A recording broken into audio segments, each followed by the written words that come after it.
అండి అందరికీ నమస్తే. నేను మీ పావని. ఎలా ఉన్నారు? అందరూ బాగున్నారా? నేనైతే చాలా బాగున్నాను.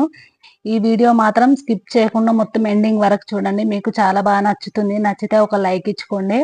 ఏంటి వీడియో అంటే, ప్రతి ఒక్కరూ రక్తదానం చేయండి. రక్తదానం అనేది చాలా మంచిది. ఎందుకనంటే ఎవరో ఒకరు ప్రాణాలను కాపాడిన వాళ్ళం అవుతాం కదా. అది ఎంత మంచిదండి మనకి. ఎవరో ఒకరు ప్రాణాలు కాపాడడం అంటే చాలా గ్రేట్ కదా.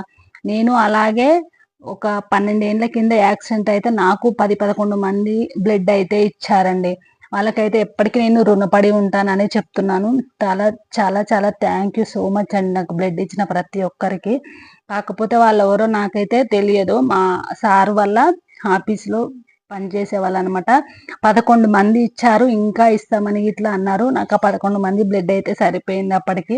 ఓకేనా. ఆళ్ళు బ్లడ్ ఇచ్చారు కాబట్టి నేను ఇప్పుడు మీ ముందాల మాట్లాడగలుగుతున్నాను. అలాగే మీరు ఇట్లా హెల్తీగా ఉండి బ్లడ్ ఇచ్చే స్టేజ్‌లో ఉన్న వాళ్ళైతే కంపల్సరీ బ్లడ్ ఇవ్వండి అబ్బా. ఎందుకు అంటే ఒకరి ప్రాణాల్ని నిలబెట్టిన వాళ్ళు అవుతారు కదా మీరు. అంతకంటే మనకేం కావాలి కదా. మన ఎవరెవరి గ్రూప్ బ్లడ్ ఎవరెవరికి చేరుతుందనేది నేను ఈ వీడియో తర్వాత మీకు పెడతాను. నచ్చితే ఒక లైక్ ఇచ్చుకొని సబ్స్క్రైబ్ చేసుకోండి అబ్బా. బాయ్ మరి.